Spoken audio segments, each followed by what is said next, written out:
what's up, YouTube? This is your boy Alex, and we're going to be doing a special limited edition sports video series.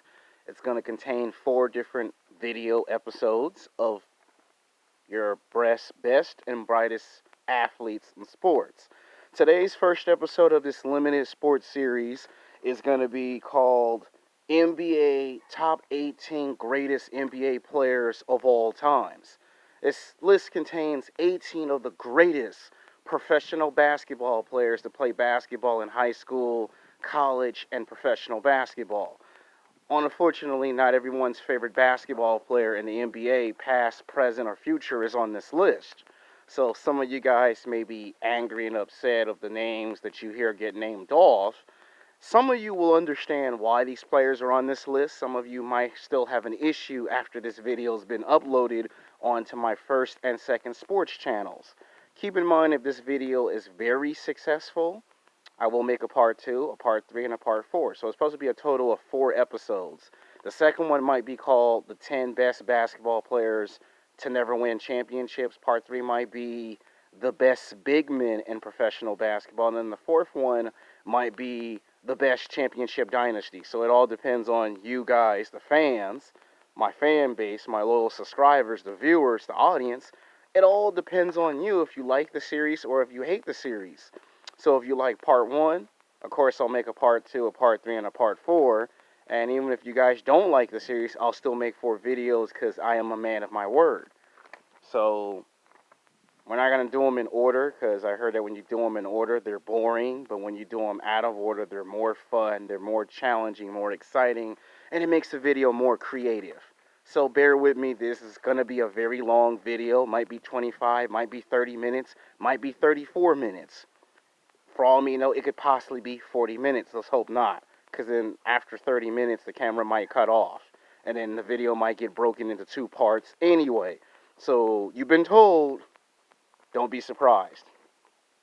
Coming in at number 18 is Vince Carter. Now, Vince Carter is the complete basketball player. He played in high school. He played in college. He is the cousin of Tracy McGrady. And when he first came into the NBA in the 1997 NBA draft, 96-97, he was selected, I think, either number 1 or number 2 pick. I think he might have been number 4. I'll have to double check my sources. With the Toronto Raptors, way before Chris Bosh, way before all the players you see now, he was with the Toronto Raptors. He was the face of the franchise. This was the first time Canada had a professional basketball team, and it was a big deal. And some people try to make him become the second coming of Michael Jordan because he was 6'5". Michael Jordan was 6'6". You know, he was bald head, Michael was bald head. They both played the same level of style. Both loved to slam dunk the basketball. Vince was good at playing all 4 quarters. He could play offense, he could play defense. And at his position, he was the small forward or the power forward, but he played like a shooting guard. And that's how he got the nickname Half Man, Half Amazing. Now, he's had the longest basketball career by far. Like, he's lasted longer than half the guys that he played with in the 2000s. For him to be like 38, 39, on the verge of being 40 years old, if not 40, that's a long time to be playing basketball. You know, that's on record. You know, and the guy has never gone to an NBA Finals. You know, he's won basketball games. He's lost basketball games. He's won playoff series. He's lost playoff series. One of his best matchups was in 2001 against Allen Iverson. And had he won that series and played Ray Allen and those Milwaukee Bucks, he probably would have gone to an NBA Finals. It's just unfortunate that he's on the list for being known as half man, half amazing, and all people see as Vince Carter is he could have been another Michael Jordan, which I also think ultimately damaged his NBA career because if instead of just trying to make him be Michael Jordan, they should have just let him be Vince Carter. You know, Vince was Vince. You know, when he was in the playoffs in 2001, there was added controversy because he wanted to go to college to get a college degree, so when his basketball career was over, he was guaranteed a job in the future. You know, he learned from other basketball players' mistakes, and people blamed Vince Carter for losing that series to Allen Iverson. It was a great series. It was a great matchup. He did play in a 7-game series. He could score 20, 30, 40, 50 points. So he had the potential to get onto the same level as a Kobe Bryant, as a LeBron James, as a Michael Jordan. It's just unfortunate he will always be remembered as half man, half amazing, and to never win an NBA championship.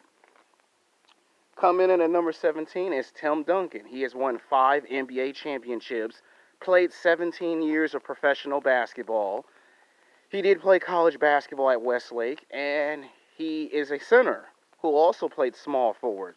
Like Magic Johnson, Tim Duncan was able to play multiple positions. And for a guy of his size, he was, for the most part, the face of the San Antonio Spurs. David Robinson mentored Tim Duncan, and once Tim Duncan won his first NBA championship in the 1999 NBA season lockout, is how they beat the New York Knicks for the title. And then, of course, later in the years to come, he would win a championship again in 2003, defeating, the New Jersey Nets. And then winning another title in 2005, and again in 2007, sweeping LeBron James and the Cleveland Cavaliers. And then again, when he got to the 2014-2015 NBA Finals, where they lost to Miami and had an NBA Finals rematch with the Miami Heat, again with LeBron James and Dwyane Wade. Tim Duncan won 5 NBA championships. So he's won 5 championships with one basketball team and played 17 years of professional basketball.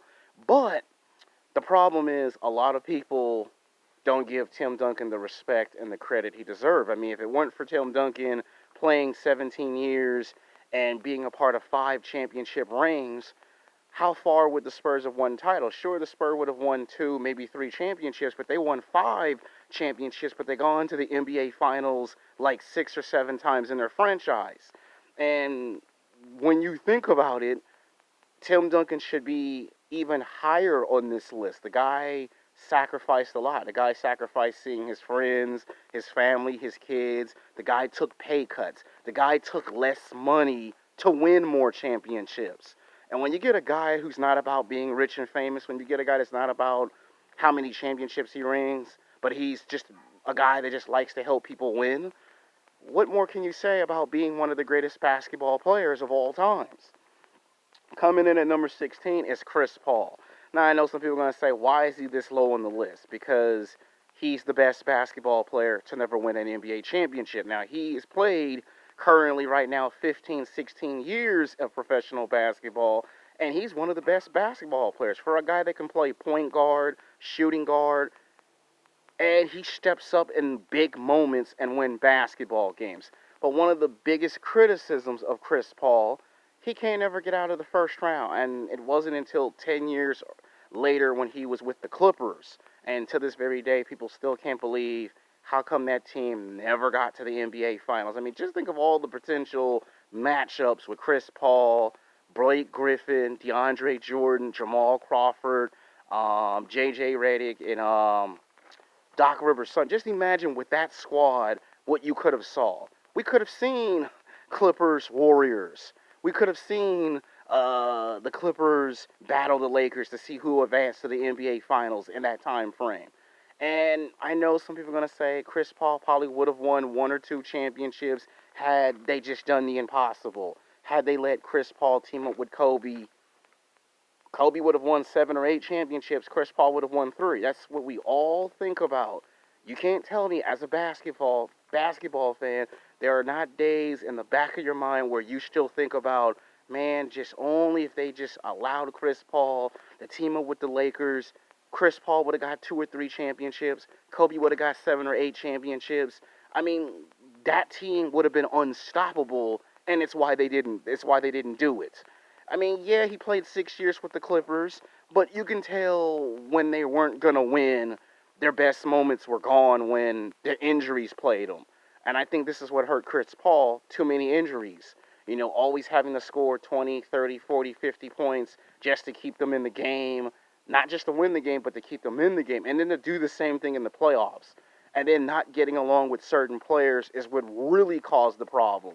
So he will be remembered as the best basketball player, the greatest basketball player to never win a championship. We all know the what if. If he would have teamed with Kobe and the Lakers what could have been. We'll always think about that. Coming in at number 15, Allen Iverson. AI, man. This guy had it all. This guy was rich, famous, young, successful, playing professional basketball. Played 1 year at Georgetown, and from out of nowhere, he was the number one pick in the NBA draft of 1996. And from there, Allen Iverson took off. A guy 6 feet tall who could slam dunk the basketball. This guy was good. How good, we didn't know. Now, I would say his prime was from 1996 to 2002 was Allen Iverson's prime. Now, it did take him 5 years to reach playoffs, and when he did, he knocked off Reggie Miller and the Indiana Pacers, and then he would go into 2001's playoffs beating out, the Orlando Magics. He fought a 7-game series with Vince Carter, beat him in 7 games, something that wasn't easy. And then he had to do it again against Ray Allen and the Milwaukee Bucks. But Allen Iverson is remembered most for beating the Los Angeles Lakers in Game 1 when not having the advantage. I mean, to have to be up against Kobe, Shaq, Rick Fox, Derek Fisher, Brian Shaw, Tyronn Lue, to go up against that Laker team who won 2 championships and then to beat them in Game 1 of the NBA Finals and do it in overtime is incredible. Now, we all know he lost the rest of that series, and then he wasn't the same Allen Iverson after 2002 NBA season. But then again, he tries again in 2003 and 2004 and loses to the Detroit Pistons 2 years in a row.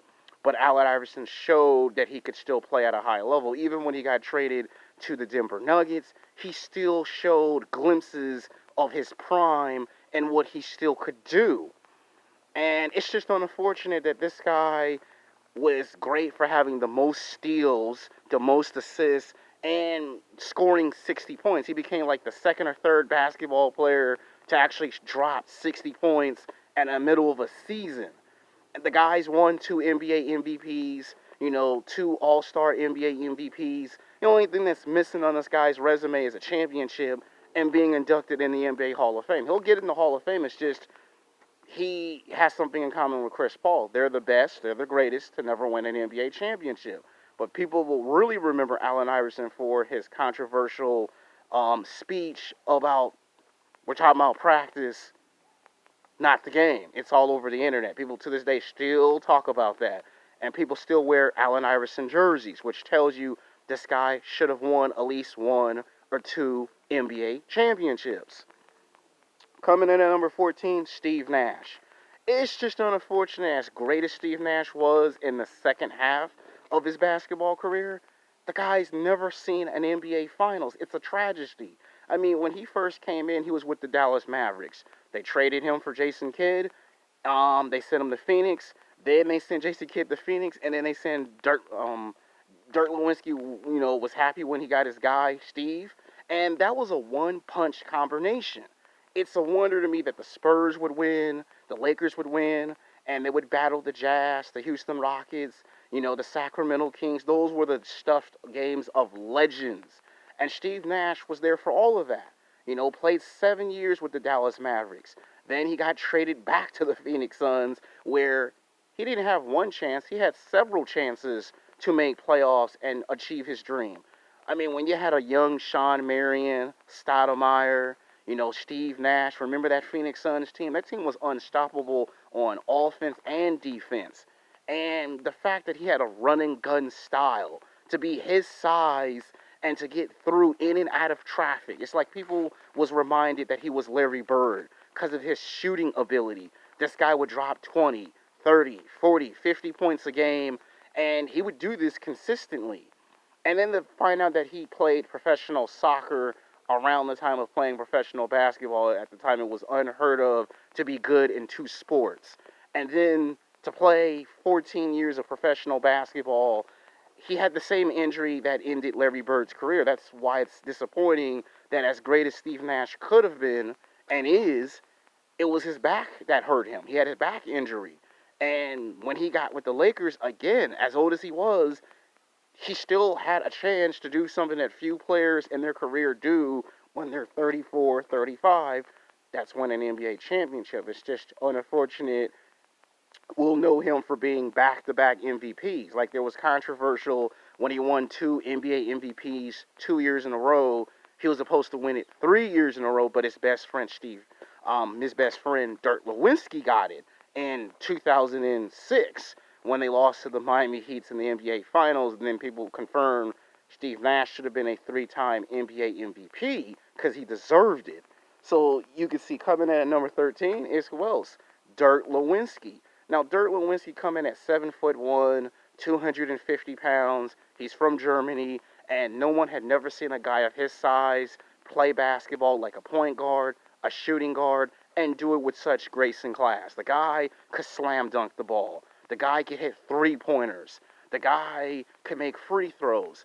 And he was so unique that no one had never seen a guy do what he did. So when he got sent to the Dallas Mavericks, he was the heart of that team. You know, he played 16, 17 years of professional basketball with the Dallas Mavericks. That's like his whole identity. The fact that Dirk could do it all. Block shots, steal the ball. The guy could send the game into overtime, two overtimes, play offense, play defense. And he had a funny looking way of how he would shoot. Like he would move back like this and do this. And then when you think about it, when you go to the basketball parks, you see kids trying to imitate the way Dirk Lewinsky would shoot. Like he would do these weird, strange, off-balance shots, and they were hard to contest. Like people would try to block these shots. And I think Shaq commented he had never seen no one in NBA history ever do what Dirk did. To play that many years, battle injuries, and he also took less money. He also made sacrifices. Now, Dirk should have won more championships. That's how I personally feel about Dirk. When he went to the NBA Finals in 2006, they lost to the Miami Heat. And some people felt that he should have won that game, should have won that series. That was his championship. And Dwyane Wade and Shaq took it away from him. And when he had a chance to have a rematch with the same team with new players, this time you had LeBron James, you had Dwyane Wade, Maurice Chalmers, what's that other guard? I can't think of his name. Jason Williams. You had all of those players on that Miami Heat team. You had Alonzo Mourning on that team, and this time he got revenge. You know, he got revenge this time. He won a championship. But it's just, it makes you wonder, he could have won more. He should have won more championships. The guy had the potential to win at least 3 or 4. He won one championship, gone to the finals twice. And there was that one point in 2008 where they could have actually repeated and done just that. But there was injuries. So, yeah, we'll remember him for going to 2 NBA finals and winning an MVP. But then to ask yourself, he should have won more championships. Coming in at number 12 is Kevin Garnett. Another guy that should have won more championships. Played 13 years with the Minnesota Timberwolves and then finds himself with the Boston Celtics. You know, and resurrects his career, goes to an NBA Finals, wins the championship, doesn't mind seeing Paul Pierce get the MVP, even though some people felt it should have been Kevin Garnett. It didn't bother Garnett. He won the finals, he won a championship. That's all that mattered to the guy. Now, the very next season, he got hurt. They could have won 2 championships in a row. He goes to another NBA Finals, has one of the greatest finals in history with Kobe Bryant and the Lakers. That whole series goes to 7 games. What more could you possibly ask for? Now, he ultimately made his way to the Brooklyn Nets and the Clippers, but this was like towards the end of his run. And it's just unfortunate this guy also should have won more championships. Coming in at number 11, Kawhi Leonard, the quiet assassin. For so many years in San Antonio, people always wonder between Kawhi Leonard, Manu Ginobili, and Tony Parker, whose three-point shot was lethal. Kawhi Leonard is the quiet basketball player. He's the guy that you don't expect to drop 20, 30, 40 points a game. You expect Manu Ginobili. You expect Tony Parker. You don't expect Kawhi to do that. Like, Kawhi can play offense, can play defense. He can slam dunk. The guy can take over the game. The guy can dominate the game. You know, you may not like him. You may not like what he says when he speaks publicly. You know, and the coach loved him. The team loved him that he stayed. You know, the guy managed to play nearly 10 years with one basketball team. And then the decision was made that he didn't want to be there, and he proved that he could play out of a system and win a championship doing it his way. Few basketball players get that opportunity to win a title their way.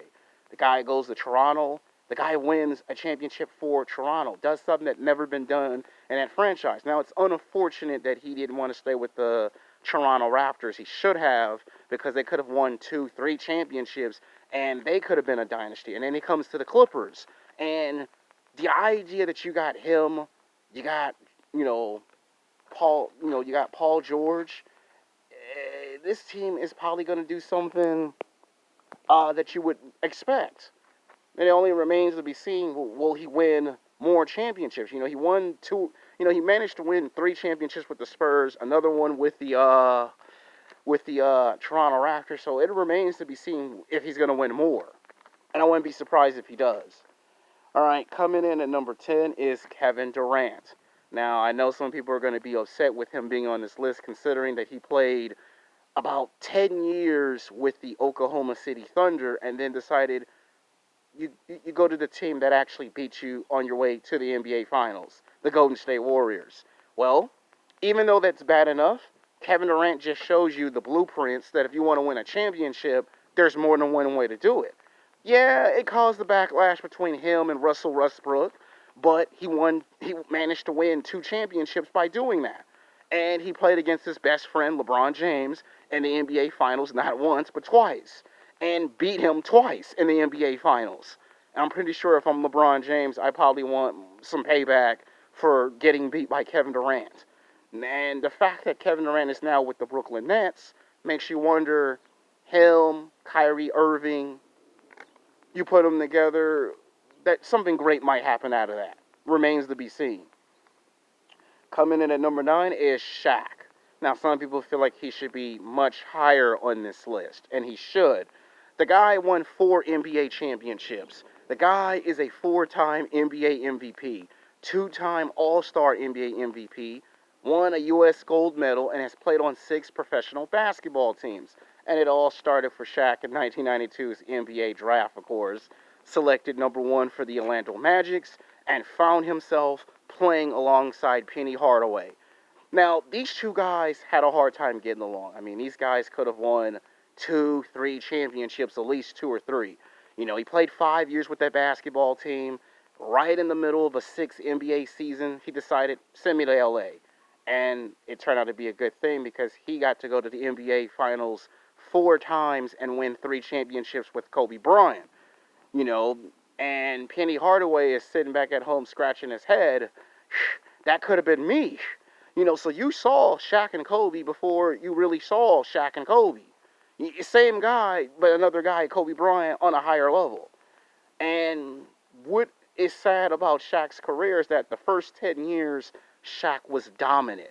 No one could stop Shaq. He was bigger, he was stronger, he was powerful. I don't care if you had 2 guys, 3 guys, you could have 4 guys, and they couldn't stop Shaq. But injuries is what hurt Shaq. By the time Shaq found himself with the Miami Heat, he won a championship. Then he was injured. Then he found himself with the Phoenix Suns, then the Cleveland Cavaliers, and then he found himself with the Celtics. And this weren't the same Shaq. Guy played 17 years, won 4 championships. It makes you wonder, Shaq should have won much more. The guy was great the first half of his career. And you saw flashes of that in the second half of his career. It makes you wonder how much more you could have got out of Shaq if he wasn't injured. Coming at number 8, Dennis Rodman, the Worm. Now, he's not the best shooter, but he has something that a few players have. The ingredients to be the best defensive basketball player, period. It was described by Bill Russell. He had never seen a man go for 30, 35, 40 rebounds every single basketball game. Now, Dennis was with the Detroit Pistons, where he won 2 NBA championships for his defensive prowess. Dennis was bigger and stronger and faster than most of the players. And during his days with the Bad Boys, he won 2 championships. But when he got sent to the Dallas Mavericks, that was like the highlight of his career. Of course, before he got sent to the Dallas Mavericks, he was with the Spurs. And, he could have helped. He was the reason why the Spurs won 60 plus games. A lot of people don't want to admit it. They give, Tim Duncan. I mean, Tim Duncan hadn't came yet at that point, but David Robinson got all the credit. That one time where David Robinson scored 71 points, it's mostly because of Dennis Rodman's rebounding ability. The ability to get 30, 35, 40 rebounds a night. Not 2 games, not 3, not 4, to do that every game. And no one seemed to give Dennis Rodman the respect and the credit he deserved. But when he got sent to the Chicago Bulls, again, his rebounding led to Michael winning 3 more championships to make it a total of 6. And the way Dennis gets inside your head, the psychology, the way he plays games, the way he tricks opponents into thinking that he's going to go for a rebound, and then there's the touching, there's the hitting you in the face, there's the kicking you. All of that is to throw you off your game. You see today that basketball players are taking his strategy and are using it on players like LeBron James to frustrate him in the hole, to cause him not to play a good performance. This is what Dennis is known for. Now sure, the guy won 5 NBA championships, but his defense and his ability to throw you off your game, at the time, NBA players didn't know if this guy was playing basketball or if this guy was just straight trying to get inside my head. The answer is he was doing both. Coming in at number 7, Dwyane Wade. Dwyane Wade won 3 NBA championships with 1 basketball team, the Miami Heat. This is another player who's played 13, 14 years of professional basketball. His 15th season was coming up, and to me, it's just sad that you see a guy have to leave. Like, there was still something left in his prime. Like, there's still stuff was left. Yeah, he did, pair up with LeBron James, and it seemed like it was going to work, and then he retired after that, went back to the Heat, and then retired. It seemed like there could have been more out of Dwyane Wade. It's like the knee injuries. It's just like his career was cut short. And again, like Shaq, it makes you wonder, how many more championships could Dwyane Wade could have won if he was just injury-free? Coming in at number 6 is Jason Kidd. He's another Magic Johnson. Now, this is a guy who also played 16, 17 years of professional basketball and won an NBA championship. Gone to the finals 3 times, won 1 championship, and he done it on defense. And he's like Magic. He's like the second or third greatest basketball player to not play with the basketball. Most people got to play with the basketball. Jason Kidd can do both, play with and without the basketball. His offense, his ability to score, and he makes other players around him better and look better. Other players or who are superstars, they think about themselves, they got an ego. Jason Kidd, he sees you're in trouble on offense or defense, he works with you in practice. And you can see it led to him being a coach with the Milwaukee Bucks, and the reason why they keep beating the Golden State Warriors. And then you see he's now an assistant coach for the Lakers. So I just see brighter things for his post-basketball career. But it does make you wonder, as great as he was with and without the basketball, and to be called the second coming of Magic Johnson, if you're going to be called the second coming of Magic Johnson, you should have won more championships. Coming in at number 5 is Larry Bird. Larry Bird, a.k.a. Larry Legend. In his own right, he is the greatest basketball player to ever play the game. The guy comes from Indiana. He plays against Magic Johnson in college basketball, plays against him in the pros. Larry went on to win 3 NBA championships, but went to 6 NBA finals. And it's just unfortunate that his back got hurt. He got older, he got slower. There was no snap on his shots. And to see him play on the 1992 Olympic Dream Team and show that at his age he still can actually dominate the game of basketball makes you wonder how much of Larry Bird we really could have gotten. It's like the guy was peaking, but you get the feeling he could have peaked more if it weren't for the back injury. Coming in at number 4 is LeBron James. Now, I know a lot of LeBron James haters are going to come in the comment section and thumbs down the video and go, what? How could you do this? Well, the guy's won 3 NBA championships. He's won MVPs, All-Star MVPs, gold medals, and he's gone to the finals more than he actually won.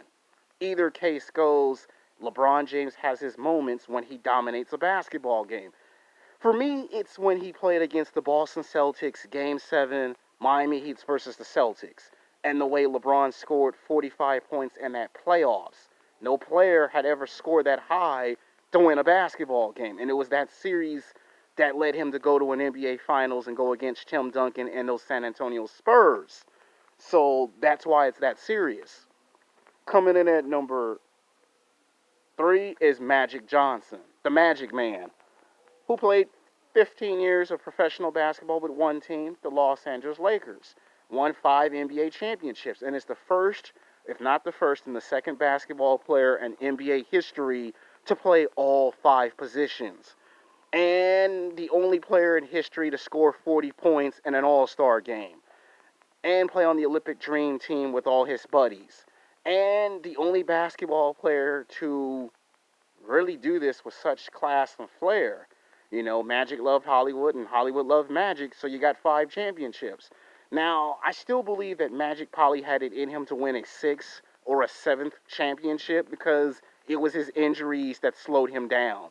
And then, of course, there's there's that thing, that he talked about that really, made people heartbroken. But he did come back in 96 after being a coach and try to play again. So it was nice to see him get a proper send-off. Coming in at number 2 is Stephen Curry. Now, I know some people are really going to spit out their Coca-Cola, their Pepsi, their Sprite, their 7-Up, apple juice, orange juice, coffee, or tea and go, man, what have you been smoking? How is Stephen Curry number 2 and Magic number 3? The reason is Stephen Curry won 3 NBA championships. The guy gone to like 4 or 5 finals. And the guy tied Michael Jordan's record and then broke it and surpassed it. Won 70-plus games, which we all know he lost to LeBron James and the Cleveland Cavaliers in the NBA Finals. But for you to tie Michael Jordan's number of 70-plus wins the same year, win an MVP, get a championship, yeah, that's called being great for a reason. Coming in at number 1 is a tie. Normally, we don't do ties on this series, but in this one, I think we'll all accept it. Michael Jordan and Kobe Bryant are both tied for the number 1 spot of the greatest NBA basketball player of all times. Michael Jordan, 6 NBA championships, 2 three-peats, undefeated in the NBA Finals, never lost, beaten every player that there is to face. Came in the 80s, the 90s, and come back out of retirement, plays with the Wizards, and gives us one of the greatest basketball games of his whole career. Scores 40 points, plays against Kobe in his prime, and then it was the 2002 NBA All-Star game where Michael went for 40, Kobe Bryant dropped 45.